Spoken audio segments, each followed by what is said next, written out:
झारखंड विधानसभा चुनाव के नतीजे महज एक दिन के बाद आने वाले हैं, मगर यहां कोई भी राजनीतिक दल या पत्रकार दावे के साथ यह कहने की स्थिति में नहीं है कि सूबे में इस बार किसकी सरकार बनेगी। यहां तक कि झारखंड विधानसभा चुनाव को लेकर हुए सभी एग्जिट पोल अजीबोगरीब कहानी कह रहे हैं। जहां 3 सर्वे सूबे में एनडीए को बढ़त दिखा रहे हैं, वहीं 3 अन्य सर्वे इंडिया गठबंधन को आगे बता रहे हैं। ऐसे में ऊंट किस करवट बैठेगा ये बताने की स्थिति में इस समय कोई भी शख्स नहीं है। मगर इन सब के बीच अहम बात यह है कि झारखंड में ये स्थिति उत्पन्न क्यों हुई, क्यों पोल ऑफ पोल्स में दोनों गठबंधनों को बहुमत के आंकड़े के करीब पहुंचते हुए दिखाया जा रहा है, क्यों किसी एक गठबंधन या दल को बहुमत नहीं है। ये समझने के लिए मात्र 81 विधानसभा सीट वाले इस राज्य को समझना बेहद जरूरी है। 24 साल पुराना झारखंड पूरे देश में अस्थिर सरकार देने के लिए जाना जाता है। इसका अंदाजा इस बात से लगाया जा सकता है कि महज 24 साल के झारखंड ने अब तक 13 मुख्यमंत्रियों को शपथ लेते हुए देखा है। आलम यह है कि झारखंड गठन के बाद अब तक हुए 4 विधानसभा चुनाव में सिर्फ 2009 का चुनाव वो चुनाव है जिसमें किसी 4 दलों ने 10 सीटों का आंकड़ा पार किया हो। यही वजह है कि अब तक कोई भी दल अपने दम पर यहां बहुमत का आंकड़ा पार नहीं कर पाई है, जो कि 41 है। झारखंड एक आदिवासी बहुल राज्य के रूप में जाना जाता है। 2011 की जनगणना के अनुसार यहां पर आदिवासी करीब 26% है। झारखंड में विधानसभा की 81 में से 28 सीटें आदिवासियों के लिए रिजर्व हैं। इस तरह इस राज्य में सत्ता की चाबी आदिवासियों के पास ही है।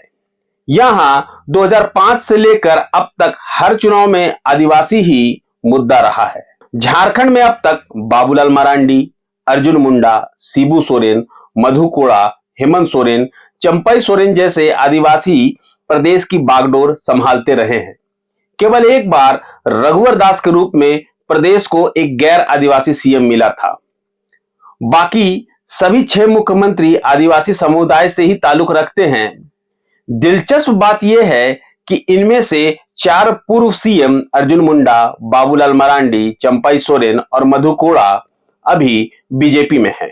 अब बात करते हैं संताल और कोल्हान की, जहां एक और संताल में 18 तो कोल्हान में 14 सीटें हैं। अगर दोनों को जोड़ दिया जाए तो यह संख्या 32 हो जाती है, जो बहुमत के आंकड़े से मात्र 9 सीट कम है।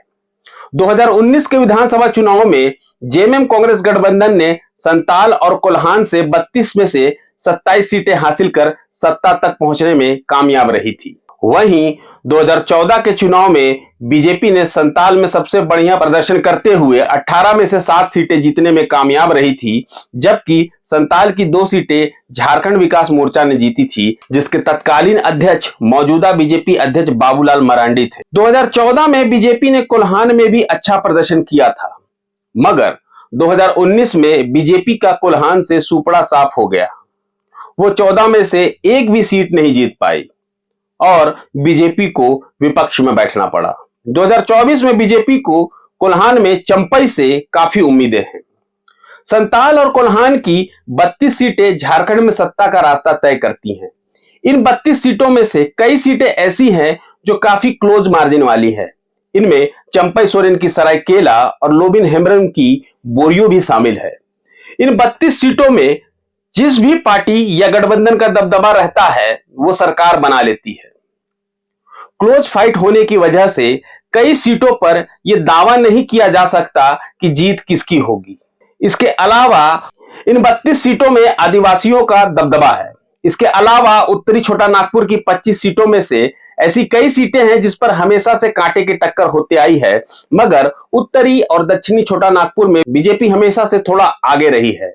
इसके साथ ही पलामू परमंडल की सीटों पर भी कुछ ऐसा ही देखने को मिलता है। झारखंड में 41 सीट लाने वाला गठबंधन या दल सरकार बनाने के लिए सक्षम हो जाता है, मगर सूबे की विभिन्न क्षेत्रों की विभिन्न जरूरतों और जातीय समीकरण की वजह से झारखंड में अन्य राज्यों की तरह सीटों को लेकर एक तरफा सुनामी या आंधी आने की संभावना कम ही नजर आती है।